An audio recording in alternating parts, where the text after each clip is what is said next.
So welcome to Unlock Your Soul with yours truly, Anto Neosoul. This is where we scratch beneath the surface to find out what really makes us human. And as usual, I am at the very beautiful Nairobi Street Kitchen. Thank you for having us all the time. We are in the main area, the piazza, where we just, we're going to be showing you more of Nairobi Street Kitchen. But in the meantime, I have two very lovely guests with me who, I don't know if they represent Gen Z or they're just Gen Z millennials over there, I don't know. But what I do know is that they have a lot to say as far as relationships are concerned in Nairobi. They say Nairobi is a very big plate and a very big bedroom. So if you have, if you're in a relationship in Nairobi, you probably have gone through character development. So I don't know from these guys, what does it mean to date in Nairobi, in Kenya, in the 21st century? We're going to be talking about sex, relationships, monogamy, communication, finances, all those things, ambition. Join me in welcoming the very, very, very beautiful Wakaleli and the very handsome Mr. Omuya. Thank you for having me. Welcome. The intro, wow. is amazing, Cindy. Thanks. So before we start off, let's start off by you guys telling us who you are. So Wakaleli, tell us who you are, what do you do, who are you with? Are you I think single? what am I with? Hey. Yeah. I'm Cynthia Wakaleli, as you've heard. Yeah, I just finished university, graduating in a few weeks. I'm a performer, artist. I sing, I dance, I do all the good stuff. Am I with someone? Yes, I am with someone. You're with somebody in this Nairobi. Hey. Well, see Wow, what? you must be so, what's the word? You must be so positive. Well, hata sijafika huko. Wait, guys. Yeah. I am with someone. Yeah. Tufike hapo. Okay. Kama ni wa Nairobi, si wa Nairobi, tutajua mbele. Okay. What about you, Omuya? Tell us more about you.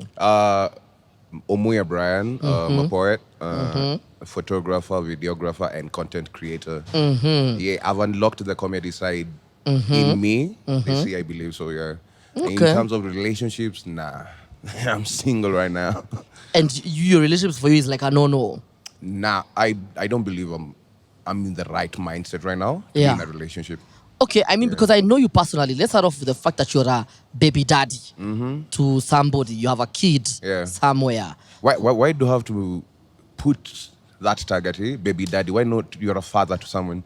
Because you have a baby mama who you're not together with. She's not a baby mama. She's my daughter's mother. but she's a mom to a baby, right? Yeah, my baby. So, and you're also a dad to a baby. My baby, yeah. So you're a baby dad. So you're a father. I'm a father. Okay, let's talk about the fact you're a father. Yeah. By the way, which is good that you actually mentioned that. What don't you like about that term, baby daddy? What is it about it that you don't like? Ukiangalia, let's say, nene, it's a tagline. Yeah. And then expected, there's a lot of stuff which is expected from a baby daddy, which is negative. Yeah. Nah, baby mama, like, Oh, it's like calling someone like a deadbeat. Yeah, exactly. Yeah. So you feel like if by being called baby daddy is already means that I'm already alluding that you have drama in your relationship. Yeah, baby mama drama, baby daddy drama. Nah. Okay, so noting that you already sort of have really in that you're deep inside there. Yeah. What does it mean for you taking care of a child yet you're not actually like living with the mother of the child? How's that from a relationship point of view? Do you dibble and dabble in other relationships? Do you find it difficult to be out there? No, as long as there's communication between me and Tatiana's mother, we're good. Yeah. We might disagree, but it doesn't get to that point of drama and stuff. Yeah. Because the moment a child Nini senses that there's like a bit of friction, it affects the child's well-being and growth.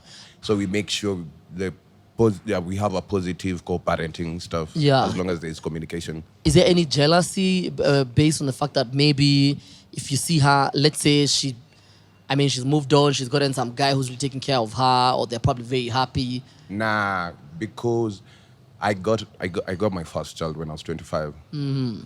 And at that point, we thought, okay, now we have a daughter.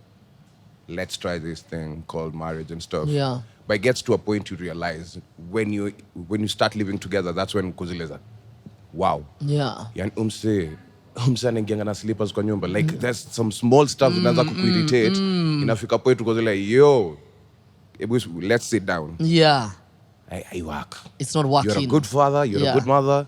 But this marriage thing, yeah, it's not working. I don't picture myself 20 years down the line at he. This is I chose not to have a peace of mind just because tuko na mtoto, wacha to act ati nika tuko married and stuff now. Wakaleli, are you ready to give somebody a child? Now? Yeah. It's somewhere in my mind. Yeah. But when the time comes, probably, yeah. When you talk about kids, how many kids would you want to have? I mean, I like 4. I can do 4. If I have money, I can do any. Let's go. You can. Let me just live by DNA. You come from a family of how many kids? 8.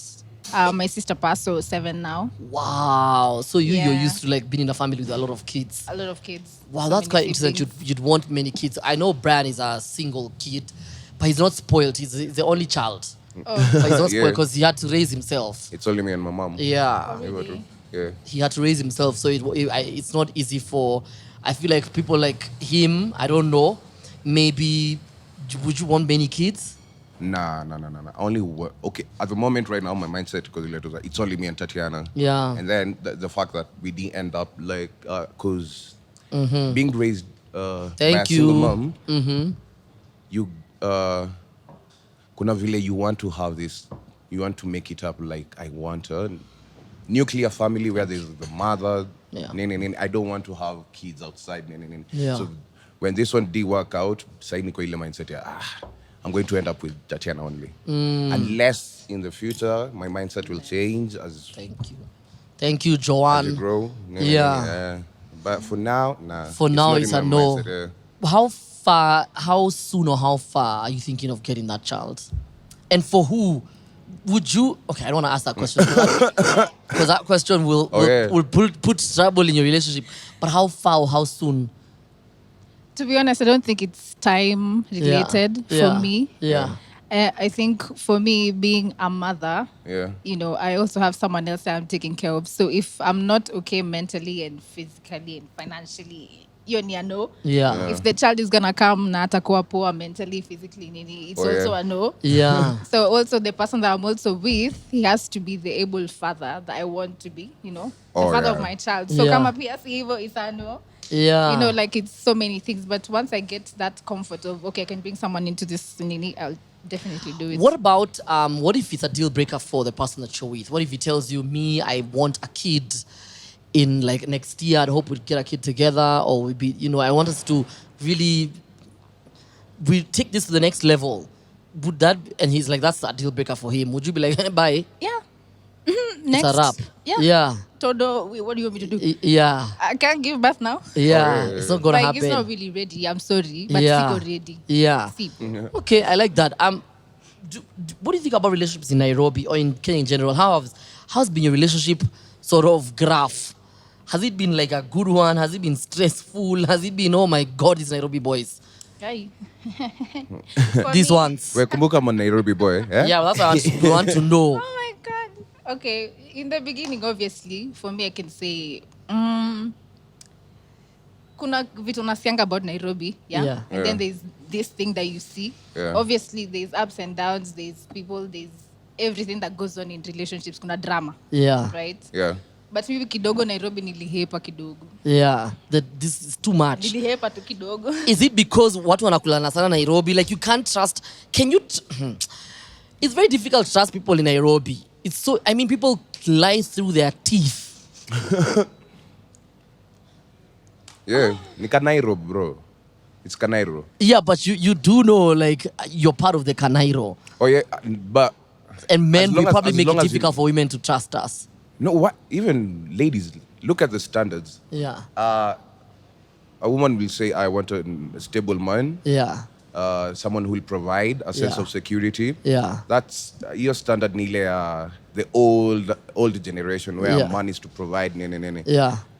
But when it comes to me, setting my standards of a particular mtu wangu mwenye mimi nataka. Yeah. Nikisema I want nikifika kwa nyumba menioshe nguo you're like misogynist because no, but you're the same person who wants this traditional man. Yeah. Why not me? Yeah. Hata mimi naweza taka traditional woman. Yeah.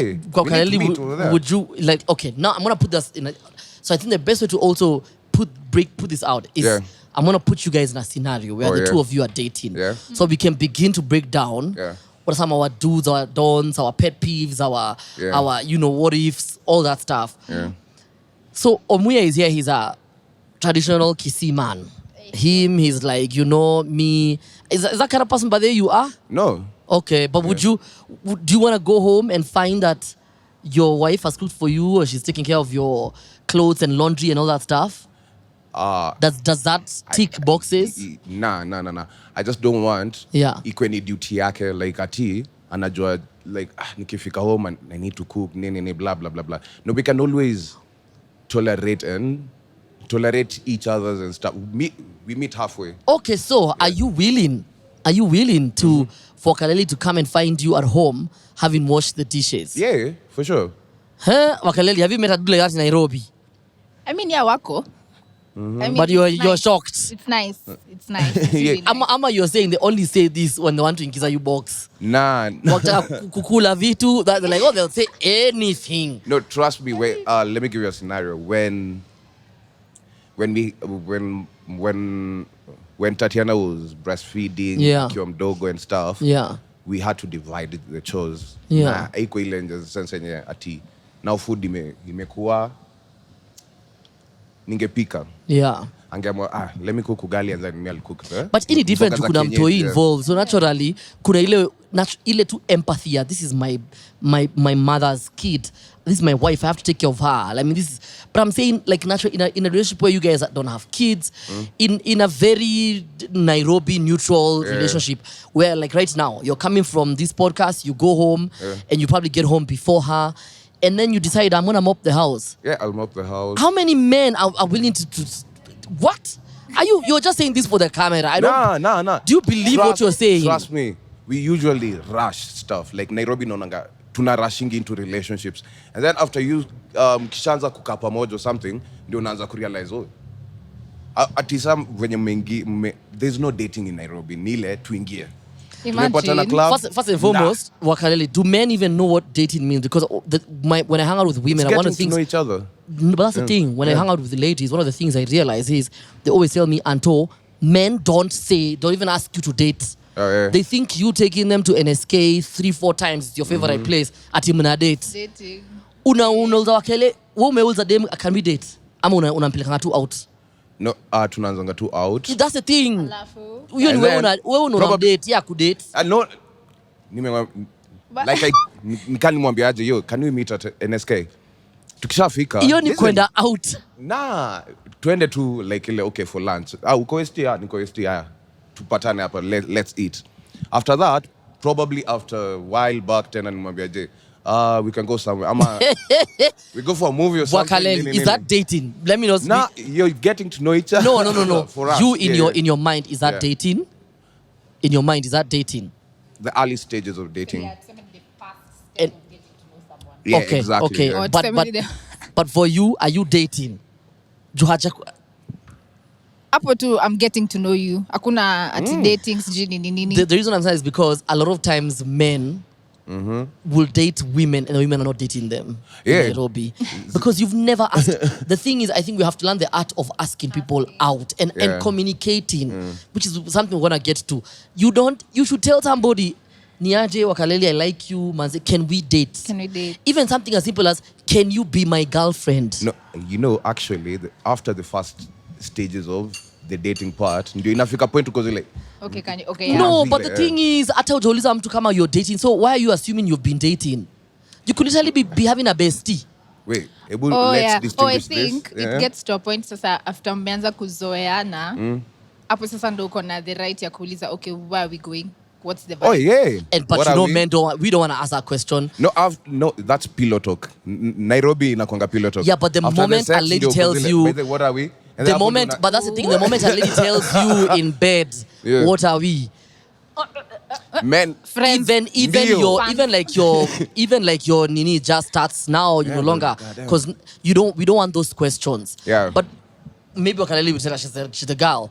Is it important for for men and women to be very clear about what the fuck we're doing. Of course. Like hata venye tumeongelelea, like the scenario of we're in the house, this one is doing this one is doing that. Most of the problems come from we did not talk about these things when we were getting to know each other. Exactly. Like we did not lay out what we want, what we need, who are you to me, who am I to you.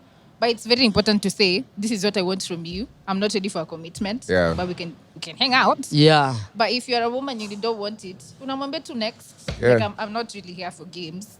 If you end up dating somebody who just tells you, like, maybe agrees from the onset that, by the way, me, I don't do stuff like that. Like, rather, Mimi, I hope when I come home, you'll have cleaned the dishes, you'll have get my food ready. Are you in your 20-something ready for that sort of a relationship? Yeah, I mean, a traditional kind of relationship. Yeah. Me, I'm all in for that because I've grown up in a place where mom does mom, dad does dad. So dad provides that, and mom knows cook, this, that. Personally, I wouldn't take it vibaya because I'm also not going to be there sweating, my behind off in the office, dealing with men. No, my man does that. So when he comes home, he can come and just find food, a massage, all the good stuff. I don't really mind as long as you're doing a massage. As long as you're doing what you need to do as a man for me. Yeah. Because, be the protector, provider, nini. I'll do me.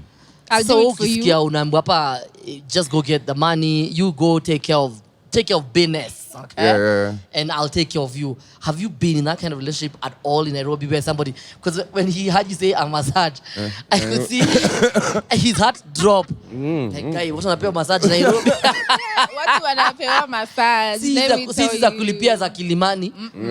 Was that a bit surprising for you that somebody's willing to go that extra mile for you? Yeah, it was, but it was so awkward and weird. It's like living with your mostly kauja nini, like if you haven't gone through the early stages, alafu jipate ndani uko ndani ya relationship hapo sasa ndo mnaanza kujuana. I think it goes kwenda chini. Like inafika point ni kama mnaishi kama brother na sister. So basically a lot of people, then the reason why a lot of people have problems in relationships in Nairobi is because people decided to get intimate. And if it wasn't for a kid, you'd never really have these problems. Because if you got intimate and moved on, like, tumekulana, so moving on to the next, life moves on, you'd have moved on. I mean, you'd have been like, that's what happened, it happened. So we're friends, we're besties. But because there was a result of this car relationship, so now we're having problems because now I have to be stuck with you. So, and then... But also it sort of comes out like we're actually just naturally toxic people. Is this a children's show? Help us to reveal who we really are. There's a culture in Nairobi called tukulane. So kulana kwanza ndio naza. By the way, what's your second name? Wow. Saizo ndio mnaanza kujuana. No, actually realize not even called, like, let's say they're not called Kales. They are called Wakaleli. So you realize, by the way, my name's not even Kales. Kales, I don't know who came up with that name. You know, my actually full name is Wakaleli. Okay. What do you love doing during the... Because they meet at the club. Ni umeangukia someone that wants to get to know you. Now it's even now more. Most times, if a guy gets what he wants, which the goal is, I want to be intimate with this woman. I want to be intimate with this woman, sindio. Iyo kifika, in a way, the interest for him ends. It just dies down. But if you have someone who really wants to get to know you, alafu ndo mnaanza kujuana. Check hapo venye sani complicated because for you, you use sex as a tool lenye. Wacha nishikilie, you get to know me first. You don't want to give it up on your first date. Always remember this. Women are the gatekeepers of sex and love. Never forget debatable. that. No, it's not debatable. It's not debatable. Women are the gatekeepers of sex and love. Men are the gatekeepers of all the things, money, relationships. When you sleep with a woman, she has allowed you to sleep with her. So hii idea ati manze nilipata manze udema lingia, bro, dema haezi ingia box, ni wewe unaingia box.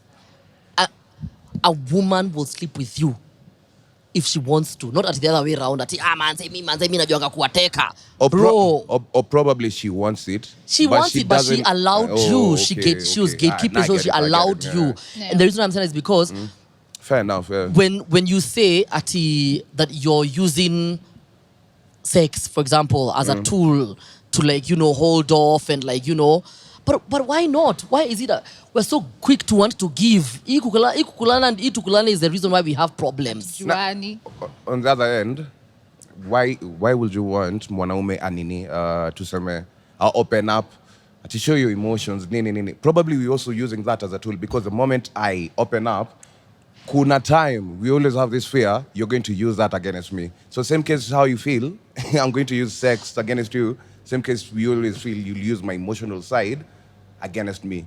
Tuseme wakati we are having a small quarrel, we hata washangi boxer yako ngole, what the heck? Or sisi vitu ni inevitable. Yeah, you. But also I feel there's also an upbringing thing here, and not a toxic masculinity.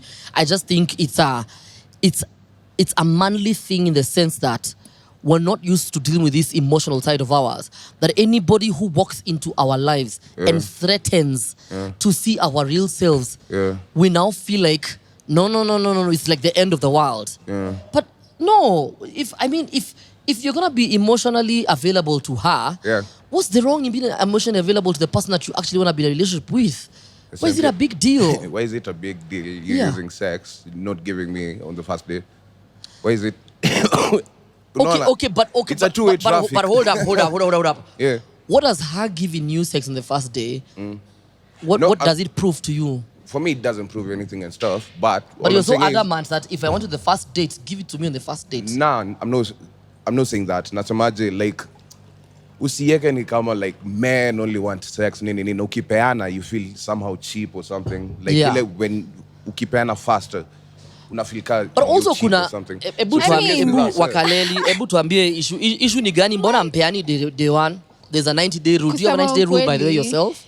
No. Yeah.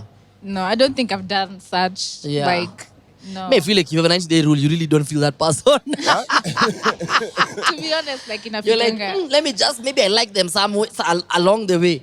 Like, just to be honest, adults are adults. If you want to give it out on the first day, that's cool. Exactly, yeah. Right? But also, if you don't want to, it's also okay. And the man has to respect the fact that it's not given like that. Yeah. So, you're putting this 90-day rule to Seme, hypothetically speaking. You're putting this 90-day rule ndio tujuane. But remember, me as a man also, I have this emotional side stuck you because probably you're going to use it against me. You see how when you contradict. Okay, Mimi, what I want to know from you, Omuya, is why are you so hell-bent on not opening up yourself to someone who you're sleeping with? And this is why the Tukulane culture, this is why there's a problem with Tukulane. Yeah. Because y'all just want to be out here spreading STIs with anybody because of just Tukulane for fun. It's such a fun, it's such a co-curricular activity that when somebody says there are rules, you're like, no rules in this game. Let's just, no. I mean, even board games, everything, there's sports day, people have rules every single day. Why is it that the most important part of your body, literally, from a sexual point of view, is the one that you just decide it is just a free-for-all? It's private, but it's not free. But it's just available, emotional. That are you, it's a problem. Ndo maana kukulana itaisha. Okay, wewe unaogopa Wakaleli mkiwa kwa hao. Akamena, by the way, usije kufurafura hapa tunanyamaza tuongee for 3 days. Because maybe amejua ati wewe ukijam unanyamazanga. Okay? So now you don't want her to call you out on your nyamazaring thing, on your keeping quiet thing. So you don't want her to know that side of yours because you're afraid she'll call you out. So in essence, I feel like you might literally be, I'm not a psychologist, I don't know, but you actually might be carrying some trauma within you where you just don't want to deal with the trauma with you're triggered when you're in a relationship. Or maybe just admit and say, I am not good relationships. I don't want relationships. Me, I'm just Tukulane gang and that's all I want.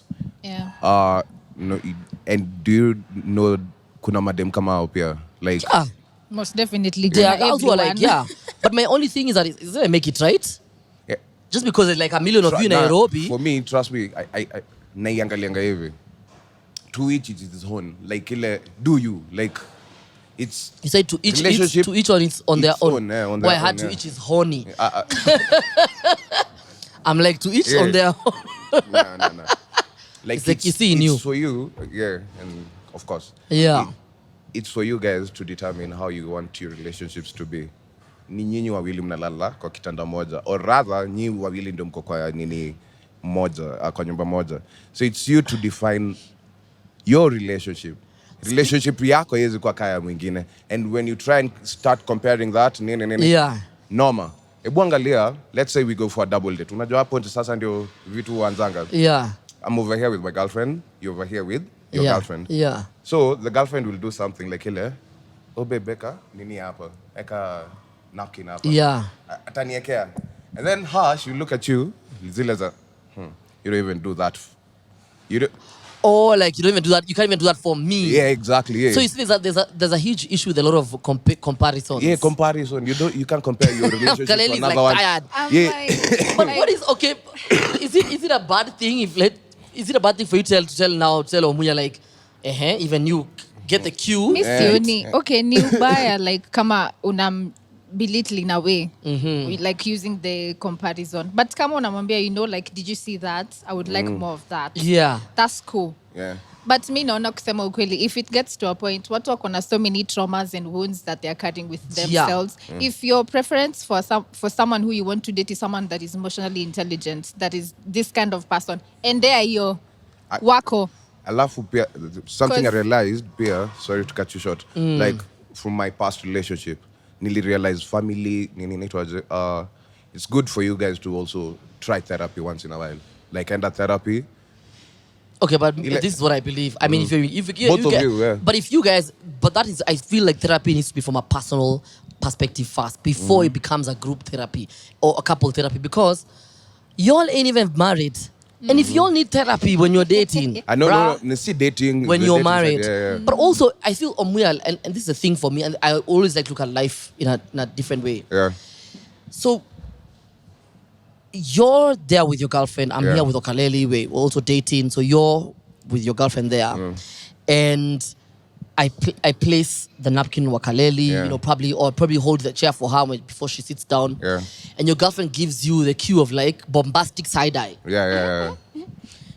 You know that thing on that GIF on Instagram? Yeah. You can't even do anything about it. For me, there's two things here. One, you can choose, and that's what I'm telling you, it's really based off of the things that trigger us. You can choose to say that, you see, this is why I don't want to come here. Because you'll start now thinking of things like the way me nakuangusha or the way I don't do things for you, I'm not romantic. Or you can choose and say, it's just a napkin, it's just holding the chair for her.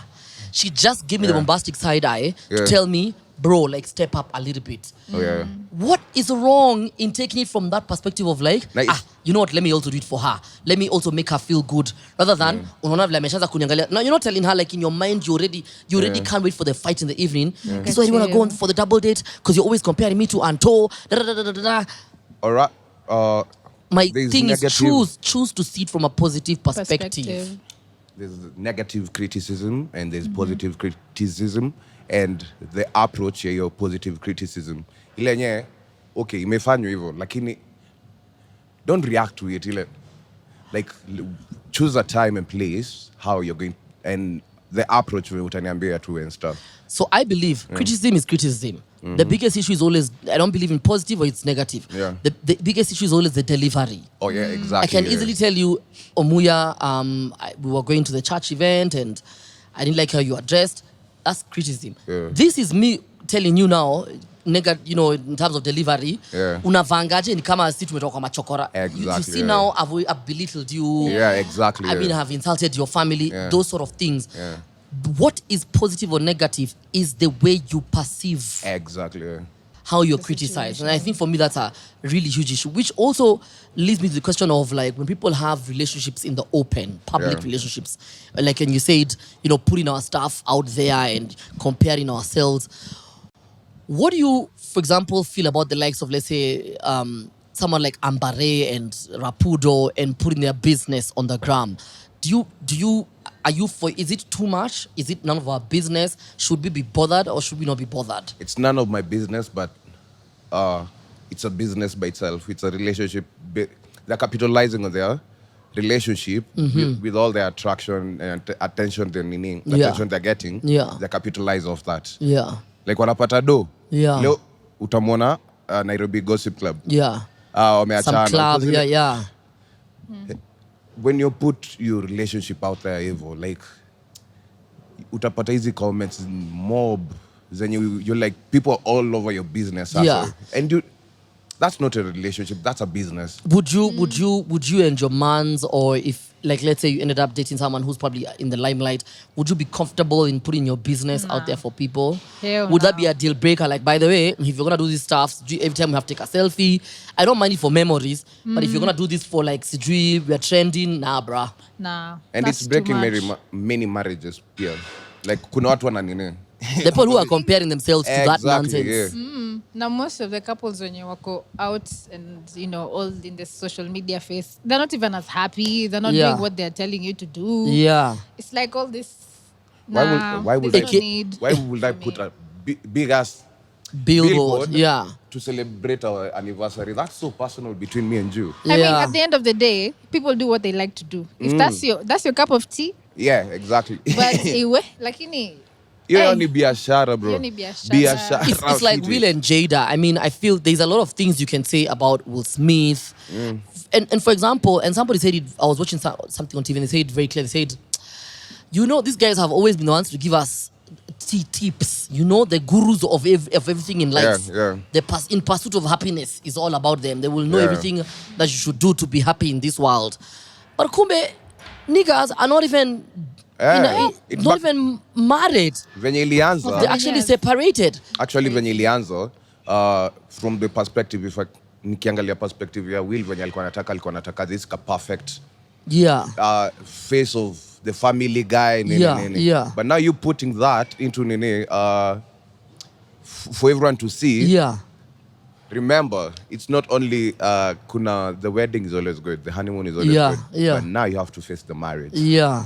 This guy invested on the wedding instead of the marriage. Because after marriage, that's where you're going to find the real deal, sasa. Yeah. Na wezi anza kwa the moment umetuonyesha you're living good with your wife. Yeah. Remember, we also want to see how do you fight with your wife? Like how do you deal with this situationship? Yeah. So lazima kuna ndio maana you're relatable and stuff. Yeah, but for them it was need to explain whatever. But for them it was always we have the blueprint. Yeah, of everything. Of everything. And even now that Will Smith and Jada are having whatever, they're not even fighting or whatever. Now that Jada Pinkett Smith is only releasing this stuff. He's only talking about how to pack. By the way, she needs to get over Tupac. Jada, Will, Park. She needs to get over Tupac. And there's this even Air Force that she was. Who's doing the Air Force? Is it Khalid or somebody, or I can't remember, Big Joe, whatever. And they're called TS. Huh? TS, the Air Force. They're called TS something. Yeah. And someone was like, what does the TS stand for? Tupac Shakur. I mean, what are the odds? But for me, it's the idea that is that she's literally drowning this man called Will Smith. Mm-hmm. And he yesterday, actually 5 hours ago, he was actually at her launch speaking very nice things about her based off of the book Worthy. Yeah. She's again utilizing the public space again as a business entity to push the book Worthy. I mean, every time I check, now she's even in New York with that guy who asks people, what do you do for a living? Oh, yeah. I mean, she's everywhere. She's all over our faces. The point here is also for people to learn is that some people are also willing to go to any lengths to literally, whether it's not even safeguarding the relationship, but safeguarding the pocket. Yeah. They don't care about what you think or how you feel. Yeah. Then they'll do anything to safeguard that pocket. So I feel if you compare your life or you compare a relationship or you sort of use them as the anchor as to how a relationship should look like, you should also understand why are they in a relationship. Yeah. Then if your values align, then maybe you can follow the Will and Jada Pinkett Smith style. But theirs is, I'm telling you, I think it's one of the most contemporary, different, unique, but also kind of annoying relationships. Yeah. Because you bombastic either your husband when somebody makes fun of your alopecia. He goes and slaps the shit out of another man who's like half his size. Yeah. and then you come and tell us, oh, by the way, we were not even like married when he did that. Yeah. Imagine. And he was there saying, keep my wife's name out of your motherfucking mouth. And we're like, bro, you're not even, Kuben is even your wife. And there's all these things that we're now getting to learn that way before even that happened, Chris Rock had tried to, like, you know, Katia, Jada Pinkett. So I feel like he probably even Will Smith was now also like catching feelings from like those days. Imagine all those people when you wanataka to love like Will and Jada. Like Will and Jada, yeah. Right now wakiangalia hizo kitu. There's even an Alicia zile za bombastic. Oh, there's even Alicia Keys song like Will and Jada. There's a yeah. What? Yeah, yeah. Even J. Cole from No Role Models. Yeah. I want the Will love, that Will and Jada love. Yeah. Say every time I perform anaruka your part. I was like, oh yeah. There's no Hakuna. So we're saying, so Wakaleli saying, me, I'm good with, you're saying that you're good with people professing their loves the way they want. Will you be okay if Omuya blasts you on a billboard on Thika Road and is like the love of my life? Yeah. Yeah? Or not? Yeah. Omuya is too kissy. He is not gonna waste his money like that. I mean, yeah. Ain't no way wasting money like that. Na tukiachana? Sio ndo risk kama. But do you do something thinking about the effects of it? This is the negativity, the perception of life. Literally, like life is so easy if your perception of things is positive. Because everything is happening for your greatest good. Hata nikeko kwa billboard ni sawa. It may happen. The present time is you love me. You felt like mic, please. You've umefeel ni kama ni fine if I do this for my wife, for my whatever. Cool. Siwezi feel vibaya lakini. Oh, okay. Let me get it. If at our early stages nitakuwa nishajua whatever you love, whatever nini. So I wouldn't go nieke billboard nikijuaje you don't like that attention. Itakuwa nikana cross borders and stuff nini. I'm not respecting how you feel and stuff. Yeah. But if you're that person, when I know whatever you love nini, if you love that attention, probably I can capitalize on that. Once in a while for my birthday, if I do this maybe. gesture, yeah. But there's always this thing of when people do that, it's always a man has fucked up, and that's why he's and that's why he's doing this. Like, do you believe? But that's the thing also, is that like Wakaleli is saying that we are always so negative that if somebody even decides to I'm gonna put up a billboard of my chick in West T, or like let's say next to NSK where she really, really loves. I must have cheated on her. I must have done something wrong. And that's what I'm telling you, it all goes back to these traumas that we have. That even the person you're trying to profess your love to will start asking you, umefanya? Oh yeah. Kwa nini unanifanyia vitu mzuri? So people I used to be so traumatized and hurt and abused that when you come right in and show love, immediately you must be doing something wrong, including men calling you a simp. Yeah. So if I am publicly showing love to my girlfriend Wakaleli, how am I a simp? And what is the standard of being a simp? No, umesema hiyo kitu nimekumbuka ile meme fulani ya. This is how I usually picture Nairobi dating scene. Nile. Unaona ile picha yale mamadha wawili wako na gani hivi? Yeah. Mmoja kwa mlango, mwingine amelala hivi. Nikawa kuzile tu za it's like what on the edge or something. Nini una do. Yeah. Like trust me, break nini and stuff. You may break it before to engage relationship. Like mnaangalia na tu zile tu za. Baby, that's why we have tukulane culture. Yeah. Because what's happening is that people are just want to smash and pass. And the moment you sort of want more than that, it comes with no. But this is what I don't understand. You're willing to sleep with somebody, but the moment they want you to account for this thing that you guys might be having, you are more scared and worried and you are tense about that than actually somebody telling you, I want to sleep with you. If you want to sleep with me, the first thing I want to know is, what kind of person are you? Why is this happening? Is it going to be a one-day thing? Like, why are we doing what we're doing? Anto, sex is easy. Relationship is a duty. No one wants that relationship duty. Like, not no one, but kuna watu wengi when you're wanaogopa that duty that comes with the relationship. Like, remember, if me and you, we're going to date, you have to give 100%. I have to give 100%. And then Nayana Manisha, there's a duty of compensating and tolerance. Ile you don't like it nikiacha viatu kwa mlango, but the love is way big, so ni sawa. I can tolerate that. I'll start changing. I'll start doing... Not even necessarily changing. No. Okay, I get it. Oh, you can tolerate the leaving the shoes there. Okay. You can tolerate that. Yeah. Like you don't have is kwa issue kubwa and stuff. Yeah. Same case with me. Yeah. Kuna vitu spendi kutoka kwake, but I can compensate and tolerate. Yeah. So that's a duty. Yeah. People are juangi. Whenever I'm giving her, let's say 80%, she needs to give me 120%. Yeah. Whenever she is giving me 80%, I need to give 120%. Yeah, but the problem with that is that now people start burning out in relationships.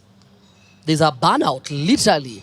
Because if I'm doing the most for you, and if I'm compensating, if I'm always trying to hide you, actually, and this is why, and somebody was even asking Josie, some chick on TikTok said, why is it hot women who are so, like someone like Wakaleli, powerfuls, amesoma, koyuni, manze, amemaliza, she's working, she's touring the world.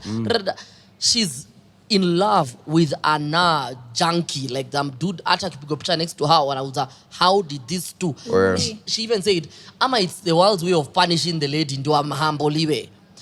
I'm saying that to mean you do so much for people, and now what happens? You end up having somebody in your house. Fine, you might have a Wakaleli in your house. She said she's okay staying in the house. But no, there's a difference between having someone in your house and a bum. You end up having a bum in your house, a couch potato, somebody, all they do ni kuchana. Yeah. All they do ni ku have time na mabesh. And me, I don't mind people who chana. Me, I chana once in a while. Yeah. But you cannot chana Monday to Sunday. Yeah. You have, all they do, anachana kwa mtu ako 35 to 38. Yeah. Yo shinda kwa movie. Kaze anajua what the newest movies are. Kwa club. Ukimwa akienda place ya pool. Hey. Hakuna mtu anacheza pool kama yeye na kwa 32 anapiga watu kwa pool. Point yangu ni this small compensating, tolerating, all this, you end up having somebody who's living in the house with you who now has become a bum. Now Wakaleli ends up being a mother. She's no longer a girlfriend or a fiancé, she's a mother now. For me now, ikifika hiyo point, man talker. Because this is easier said than done. Omuya, you know enough people who, as we speak right now, are probably watching this and saying, this describes everything about this asshole in the house. Yeah. Like now, Nile, if I know my girl to sema, if I know inamboingi kuweka huko kwa nene, kuweka viatu kwa mlango, and I've seen like chini ya maji venye anazitoanga naeka, tomorrow nita change. I'll have ile. That's you, Omuya. Apendi and vitu kama hizo. Same case na utakuwa tu zile tu za okay, nimezoea hii kitu lakini this is in a perfect relationship. In real relationships it's gonna be like, what's the issue na hiyo sasa issue kubwa ni nini? Like what's a big deal? What's a big deal? But also remember we said we bring our real self in this relationship. So when I start showing my real self also now, does she always have to compromise? Oh, you wacha kwa viatu cha nimwachane tu na yeye. No, ina depend kama ni long term and stuff. Like, and how long you're willing to tolerate that. Inaweza fika point because fuck it, man. What is this? Yo. But mtu for a short while ukitolerate alafu when I change, there's that room for him to change. So it's all good. What are you willing to tolerate to Wakaleli? I can tolerate a lot of things. Yeah. But ukiingia relationship, to be honest, I think watu wanadhani relationship ni kama kwenda mahali kukaa chini na kupoa nini na kumaliza kwenda. Like you need to be ready to be in a relationship. Na si ati niko ready ati sure you're my girl, you're selfless. Yeah. Okay? If I tell you this is the problem and this is not who you are you willing to change? Yeah. Are you selfless enough kusema she doesn't like this but I will change it for her? Yeah. You know, it's now not me and me and me, it's us. Yeah. This decision, this thing that I'm making right now, how is it going to affect me and us in the future? Kama hauko ready to answer those questions, kuambiwa, oh, please don't do this, do this. Wachana nayo, si must. Na ikifika mahali, umekwama, like this relationship is literally like pushing you to the corner of the bringing out yani, wachana nayo. Scarcity mindset ndo inafanya unakaa hapo. Your self-worth, your self-image is work. Yeah. You're thinking, if I don't leave this man, I will not get another one. See, you were dating someone when you were in Form 1, class 8. You found another one and another one and another one. Your self-concept should be so good, and you should work on yourself because you're going to basically attract the same thing that you want, So if you're there, like, oh, I'll just stay here because I don't want to be lonely, or your life is going to be shit. Biological clock. Is if I don't get somebody now. Ni nani amekwamba unarakisha? Ni watu ngapi wako 40 hawaja olewa ni. Like if your time uko na raka for your things, okay, cool. Get married, do you? But please have a standard place. And also be ready to risk it all in the relationship. If you're not ready to risk shit, wachana nayo. Would you date? I'm gonna bring it to now the way our parents sort of think. Would you marry somebody out of your tribe? Of course. For me, it's all about character and your. I'm saying this based off of the fact that we know how our parents behave. If you bring your kisi, if you bring a kale chick home, there's some truth that your in-laws are gonna act a kind of way like. But it's okay. Are they the one marrying? Me, I'm not marrying my parents or anything. Kama wataki, I can have a private. Tunaenda tu hapa AG. Ni hivyo. Life iko hivyo. Aya, sasa, and then it gets to a point yenye wako zile actually ni mzuri. Najua, tutakuja kuona mtoto siku gani nini, mmepata watoto nini. Kidogo now wako zile. I thought you guys. And maybe it's a blessing in disguise where you can actually stay away from your in-laws. And just stay away. What about your girl? Does it matter the tribe of the person that you're with? Not really. I mean, to some point, but not really. To some? To some point, but not really. The reason why I'm saying this is because I don't want us to sit here and lie to you. Listen, you don't have to be tribal for you to say I cannot marry somebody from this tribe. It's just one. Again, I said we are a result. We're a product of our bringing, of our everything of our DNA. Our parents' DNA is who we are. So if somebody sits and says, "Hey, Mimi, sioni kama naweza wa Masai," that's just, they don't have to hate it doesn't mean they hate all Masais. Just because somebody says that I don't like mangoes, doesn't mean they hate people who eat mangoes. So the reason I'm saying is because we always pretend as if it's not an issue, but we always have these kitchen table talks. Where we have honest conversations. Me, I don't want this to be red table talk. Where we're like, your tribe cannot affect your vibe. Nah, bro, it does. Actually, it does. Ukiangalia, come to think of it, because it's like me dismissing that there are no culture in communities and stuff. Unaweza pata kuna msali raised hivi. Exactly. Na me as a kisi niliraised hivi. So it's up to probably, I don't know, like nakuelewa sasa. So like most ladies I've seen, some of these TikToks, they fear being married to kisses. They say why?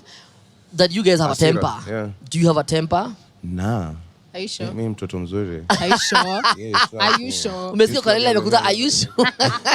Are you sure? I know Kikuyu ladies love Luo men because they know how to spoil those ladies. Like any character development. Character development nayo. Abebo. Abebo utapewa character development.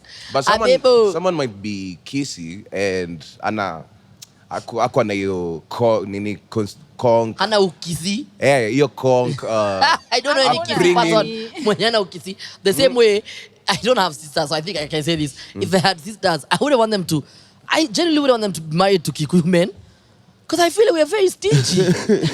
I'd be like, listen, bro, me, I don't want your my brother-in-law to be stingy. Tunaenda place na niangalia. No, when umewa kwetu, spoil us. Actually, do shit for us. From my place, wakisikia anytime, you're dating, ni tribe gani they always start. So we don't want to pretend as if things come. And then they tell me usioe Mkikuyu because okay, mbona Mkikuyu atachukua mali yako. Wow. So these are conversations that people actually do have. We pretend as if it doesn't happen. But it does. Intrinsically, we are tribal. We don't have to hold machetes and kill each other. But there are certain ways that we look at one another and we know this is how we are. So we're gonna end, because I mean this conversation would go on forever. Oh yeah, of course. But we're gonna end with one thing, and I want you guys to come back, because I mean you guys have to come back. Yeah, we're gonna end with thank something you. that you know. Yeah. That I feel is a conversation we need to have as Kenyans and be honest about it. Yeah. Do you believe monogamy exists? Is it possible to be... Look how Wakaleli's eyes. Is it possible for an African man to be monogamous? Is it possible for an African woman to just be married to one man or be with one man? Is it realistic? Let me go. If you guys stop dating after you get married, personally, me naenda inje. Watcha kunini, no. Stop what ifs. Because you're basically blaming somebody for ati. Unajua ujako keep ile fire. That's why I felt like I'm leaving. No. I want you to tell me you're dating Wakaleli. I want you to look at her in the eyes and say, babe, listen. Me, I know I'm dating you. I'm gonna... She's taken. Don't put her froku Nairobi pigwe. Wakaleli, I love you. I'm with you, babe. You've given me kids. But let me be honest with you, Wakaleli. Me nataka tu ujue ukweli. Me, I'm going to marry. I'm going to remarry. I'm gonna get somebody else. Be honest. That's I want you to... Is it possible? Will you tell her that time oh babe usipova nini kwa bed? No, wachana na hizo. Hiyo ni wewe, hiyo ni issue zako. Be honest ndani ya DNA yako. Is it possible for a Kenyan, for an African man to be monogamous? Let me help you, since I know it's a very tough. It's not tough, it's easy, but it's difficult to say. When I was younger, I always used to think genuinely that no, if you love somebody, you love somebody. Ima nuna kutoka nje, sijui kufanya nini. That's your weakness. Now that I am older, boy, me, I really believe an African man cannot be with one woman. It's not possible. I know people might chastise me, but polygamy is legal it's in our constitution. An African man just cannot be with one woman. It is what it is. I have tried to think about it. It's difficult. Yeah, where I'm at right now, trust me, it's an option for me. Polygamy. It's an option for me because it's so hard to stay with one girl. Okay, so so let Wakaleli know, because she's like, no. You see, she's dying. She's like, so what do we do? Me, what? Look at Neil. Look at. Is she allowed to have two men? Yes, polyandrous. You want me? You, my husband. You told me you want to get another wife, and I tell you, okay, can I get another one? Wacha tu isha. So why is it like that? Why is it that you can get another wife and she can get another man? Because it's not like people don't want to have sex with me as well, the way you want to have sex with other people. Thank you. It's not like other men don't want to have me. How does it feel for you? Yeah. And this is the reason why when women... this is the reason why when men cheat, the woman will always ask you, do you love her? Yeah, your girlfriend or wife will ask you, do you love her? Because for her, the issue that you have an emotional attachment with her is way bigger than the sex. But for a man, if your wife cheats on you, you're gonna ask her, did you sleep with him? When a man cheats, the woman asks, do you love her? Actually, scenarios of saying, when a woman cheats, how was the sex? How was the sex? That comes after. What do you mean? But even how was the sex is just basically for you to prove and find out, did you really have sex? Yeah. I know. No, such for us is more jealousy and an ego issue and stuff. But okay, this is what I think about polygamy. Hold up. So for you, a man having two wives or not being able to have two wives is DNA, it's within us. The same way I said it, yeah? But a woman having another man apart from you messes up with your ego. I don't understand. It goes back to us. It means we are like children. There's something we have problems as men. No, let's say this is how I usually picture. Na nisha yona iki happen. Like polygamy means you've married two wives, ndio? What do we call this? Okay, I want to stay with my wife, but for men, we don't cheat with emotions. Kuna kitu kama hiyo, we don't cheat with emotions. Like I can sleep with you regardless of emotions. But when a woman sleeps, like he's sleeping, and sleep na emotions. So probably I have you as my wife, but I can go outside, sleep with other women because there's devoid of the emotions and come back to you. Still treating you with the same respect. Sijai change respect towards you. I come home on time. Let me tell you. Ukienda kwa nyumba utapata tu mavitu za complain about. Trust me. You will not like her food anymore. You'll find a reason. Yeah. Unless you know how to hide. Wetu ni mwetu ni mwongo tu wetu uenda uowe tu people wengi. But subconsciously you'll find yourself saying things. Oh yeah. Your mood will change. You come home, you don't want to eat because umetoka kupikiwa ma pasta na huku umezoea pilau njeri. So now all of a sudden you have standards. Ndio wanasema ni Nairo like relationship ni crazy like yeah. Do you believe you guys do you believe that African men can be monogamous, or is for you it's like you guys are if you do this shit me I'm leaving you? I think men can be monogamous. Hata si African West men can be monogamous. Period. Me naona ni a point of choice. Like, I understand men don't have it, like, don't usually do these things with emotions. Like, it's just sex, yeah. But at the end of the day, like, I think whatever you're carrying as a man, like, before you do whatever it is you're doing, like, the weight of it all, you're going to lose your family, you're going to lose this, you're going to lose that. Like, hata wewe mwenyewe, your wife will start seeing you as someone else, you know? Yeah. And probably the person you're cheating with hata hakujali hivyo, so now you're single. No, hata sijali hivyo nyana nafikiria because for me, nishalala naye like nile, okay. But now, umelala na yeye. Kwa nini Wakaleli akilala na chali mwingine?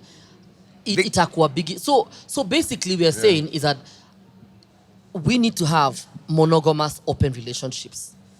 Like we all need in our DNA, like 10, 15 years from people, whoever we are giving birth to, wajuange tu. In our tradition, you marry. Yeah. You marry for church or for whatever, for tradition, but it's monogamous open relationships. Remember, nakumbuka, kuna relationships you happen hivi. Niliona from the older generation. Like if a guy, if the husband, akona place anafa kwenda Dubai for work related issues, you find the wife, anamwekea CD, the condom. Like, enda, na usitulete magonjwa. Yeah. It happens. Mungu nisiwahi fika hapo. That's a meme. Nisiwahi fika hapo. This dude, he's gone to Dubai. He's gone to Dubai. He's gone to Dubai. He's gone to Dubai. Atishika CD. Usitule. Wewe na nani? You will not have a wife by the time you're coming back.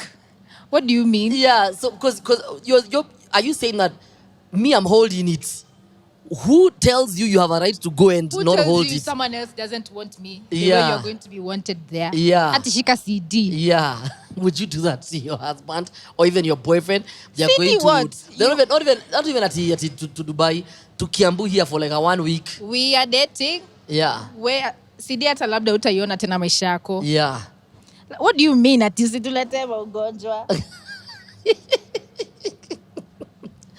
Basically unasema endo kulane. Endo kulane. Babe kulana lakini unasema tu lakini urudi. Yeah, urudi. But is that a way? Is that a way of sort of really is that a way of safeguarding your relationship? Is that the right? Is that proper? Like, do you have to? You don't have to. Yeah. I don't think you have to, because no, as a woman telling your man that you go do this, but please don't do this. It's either you're also doing something you yourself, or you're just dead inside. As a woman. So Naskia, you were saying that a woman must be sort of dead inside for her to be like, yeah, please, when you go there, you do what you gotta do. So, yeah, you must be dead inside for you to... No, it's all about how the two of you mumepanga your relationship yenu. Yeah, but... Relationship yangu na venye ya wale venye wameseta. It's different. It's very, very different. But what unasema that should be like the ideal sort of way of making relationships last.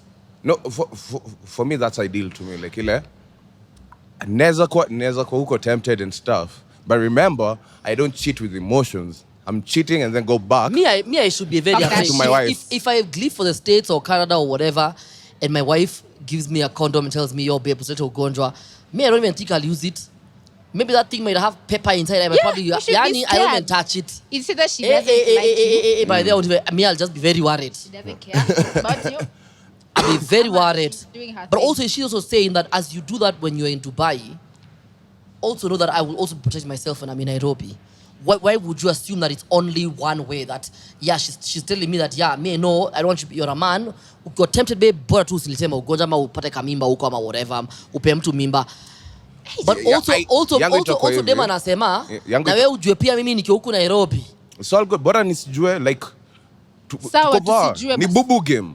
Okay, then this is my problem with relationship then in Nairobi. But it's not into a relationship. Situkae basi open. What's this? Is relationship basi? Basically wase Nairobi waseme, listen, Zakayo anatupiga taxes like tunatupata seriously. Yeah. I'm looking for a housemate. Yeah. Just say I'm looking for a housemate with benefits. Actually, people out here, the concept of marriage, they're looking for life partners. Yeah, but binasema look for a housemate with benefits. Usemange, we pay the house together. Yeah. The same way housemates would live like in uni. If you went to like those bougie unis where they have like a fraternity or whatever or a sorority where you guys can actually have a house on your own. Yeah. You know? Yeah. I cook, you cook. When kama kuna maji, we buy water together. Please, let's respect our spaces. Yeah. The only difference is when we're feeling horny or I'm horny, utanipea. Exactly. Because you're not in a relationship. Yeah. You guys are literally, you're in a tenantship. Yeah. That's what you are. Is that you live together, but nothing you're doing. Commitment. No. We need to redefine what relationship means. Because to me, so far now, the more I speak, especially to young people, is that it's just vibes and inshallah. Exactly. Whatever happens, happens. Even though inafaa manze. Huh? Even though inafaa. What do you mean? So are you looking for a co-tenant? Exactly, yeah. Hiya. Hi, my God. Hiya, natoka tu moja mfiti. Are you gonna apply for this tenantship? If you realize that men in Nairobi just want housemates. Kama basi it's in Nairobi, you go. You know why? Where? You know why? Yeah. Our relationship is a duty. Marriage is a duty. Nataka job iko duty free like ile. Okay, so basically you're basically saying that you're lazy. Fluid, eh. Wewe utaki kazi mingi. Nah. No right now manze. Sahi niko zile tu. Z. We keep it moving. And Wakaleli is saying if we don't start the work now, so how are we getting married? Tukiwa 50 ndio we start the work. How do you start the work? And remember akipata mimba unamwachia mimba so afanye the work of kubeba hiyo mimba. No. I know you will take care of the baby, but naturally atachwa na huyo mtoi. Naturally. Siwezi acha mtoto. Asi tutakuwa parents. But the thing is she still has more burden. But I still have a kid from what I thought would be. And while she's having this kid and her life has to stop a little bit of pause, you're still out here, baby, shika condom when you're Dubai. Yo. What? Yeah. Okay. You be careful, please. Usinilete ugonjwa. Wacha ikae. No, let me tell you, I'll be careful. Sitakuleta ugonjwa stuff. Hivyo. Wacha ikae. Na nisijue ni nani na nani. She can be here na umesmash. Bora nisijue. Okay, ukijua what happens? Hakuna, my ego will be so fucking bruised. So I'll be like, fucking hell. Natafuta mwingine tena. Please, my only rule. It's okay. My only rule is you do you. Nisiwaijua. Let me tell you. Nikijua hiyo ndio deal breaker. Wacha nikwambie kitu Wakaleli told me last week and I nearly forgot. Thank God it's come out now. Don't ever play that fucking cheating game with women. They're good at it. Wakaleli mwambie please. Don't you ever? Why? No, like wacha nikwambie, like I think a woman anakwanga amekutrust so much emotionally. Yeah. No wonder inakwanga something that you really want from like your man. Yeah. Like that's validation of emotions. Yeah. So akikutrust na something with herself. Yeah. Like you'll protect my emotions, you'll protect this and that. But tuseme wewe ufanye tu maybe because I'm a man I can do it. But also, you know what? But also Wakaleli mwambie when it comes to women cheating. Because most people like women don't cheat. Imagine No, it's not a women relationship, can't. so we're not saying yeah, but we're hold up. cheating. Yeah, but the Yeah, thing is, women- if Wakaleli cheats on you, Yeah. you'll never find out. You'll never find When women out. cheat, bro, Kwanza wewe ndio you unataka. will never find out. Wewe ndio unataka because I've not sijaka emotions zangu hapo. We're just mashing nivo. But imagine you're But not. You're not even cheating But on listen, me. if she lets you find out, if she lets you know, she knows she'll kill you. But at the end of the day, okay, If Wakaleli leaves any proof for you, ati sijui alibeba anavaa boxer, hata ivae na ni boxer chale mwingine, Utasikia nini? hata maybe amenunua tu LTY kiki but she's just pretending. Ati tu akupe tu hint, ujue that she's cheated on you, you will die. Wewe vile tumesha kuona hivi utakufa. Eyo. Wewe utakuwa na stress. So ni relationship ni ya kama It's kuna not- emotions involved. When umesema it's not a relationship. It's a tenantship hivyo. So basically people should not look for a relationship. Watu waache. Mimi naona yangu ni hivyo. Yeah, yako. Okay. Like it all depends you how you're going to what standard you're going to put in a let's relationship. conclude and stuff, by you telling me, do you believe relationships anymore? And we're speaking Nairobi because I'm from Nairobi. I don't know about Turkana, I don't know about Mombasa, but when you guys come from Mombasa with SGR to Nairobi, this is what you're gonna expect. So don't come here with I'm looking for bro, there's no for looking for. In two things will go. Do you believe in relationships at the end of it all? Do you think that there can be anything like a relationship? Yes, I do, Yeah. but hakuna mtu akuna manual ya relationships how they're supposed to be. Yeah. It's for between you two to define how you want your relationship to be. Hivyo tu ndio naonanga for Okay. me. What Yeah. about you, Wakaleli? Yeah, most definitely. Ni worth it. Juu at the end of the day kuna negatives na pia kuna this nice thriving relationships hata in Nairobi. Yeah. Kuna wenye wanaweza sema this is what we've done and they can actually attest to it na tunaweza follow. So hatuwezi sema it's not worth it. Yeah. At the end of the day we're social beings, you need someone, you can't die alone. Yeah, and our parents, Pendwa if tu. they're in Nairobi, they're making it work. They're making it work. Yeah. So relationships do make sense.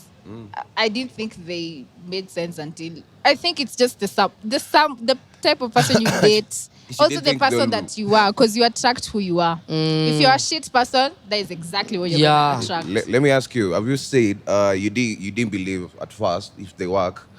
Is it because you've heard me speak because like, oh shit, and yes, in work, like in the sense that No, Have I it's the scared- experience I've had. Oh. Because I've been open. Like, this is life. oh okay, I don't want to die tomorrow na niseme, oh, this is what I didn't do. This okay, I want to live my utmost, Oh, to yeah. my utmost. If it's emotions, it's love. I want to do it all. nice. Sawa. So Omuya is here thinking that he has had a lasting effect on you. No. my man. Not because of you. Look at this one.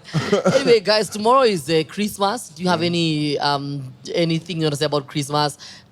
Any memories? Yeah, tomorrow is Christmas. Because it's airing. Today is 24th of December. Yeah, it's 24th of December, and tomorrow is Christmas. So, you have any Christmas memories? All I remember about Christmas is wearing Yeah. Yangompia and like hiding them until that day came out, and then you realize all of you bought the clothes from the same exhibition. So you all look alike in church or whatever. But like, yeah. The only memory about Christmas, chapati. Yeah. Yeah, chapati Some for of me. you don't know. Some of you grew up eating chapatis every Wednesday. Because you've got house managers who cook for you chapatis. We grew up eating chapati once a year. Yeah. Oh my God, we were poor. Nguo mpya. God, we were poor. Nguo mpya, kiatu mpya. Jesus, in December. Yeah, Christmas unapata nguo. Every Sunday of the next year, you're going to be wearing that cloth true. there. Sunday best. Gosh. It's so sad. Yeah. Anyway, and maybe you are also in shags or something with your family, Yeah. and you finally get to meet your cousins and have a good time and go to the Oh, shamba, yeah. and and be with the cows and the goats and just leave Nairobi. So maybe I hope you guys enjoy your Christmas and have a Merry Christmas from Unlock Your Soul with Anto Neosoul. We don't have any of those trees and funny things. We don't do that here. No, we don't do that here. But Merry Economy. Christmas to my family, to everyone who's been tuning in and who's been watching and listening. Merry Christmas to you. Who you gonna tell Merry Christmas to who? To my family. To my family. To my friends. My sisters. Yeah. That's what's up. You? Love it. Merry Christmas to my brothers, to my family, to my girlfriends, and most importantly, my daughter Tatiana. This is not my face, so I love you. Your girlfriends. Yeah. Girlfriends. So now Tatiana, if she's watching, she knows my dad has girlfriends. This is not my face, so. Merry Christmas! Yay! Thank you for having Feliz us. Navidad! Subscribe to Unlock Your Soul podcast on YouTube, and also go check us out on TikTok, on Instagram, and every single place where the world exists. It's time to unlock your soul.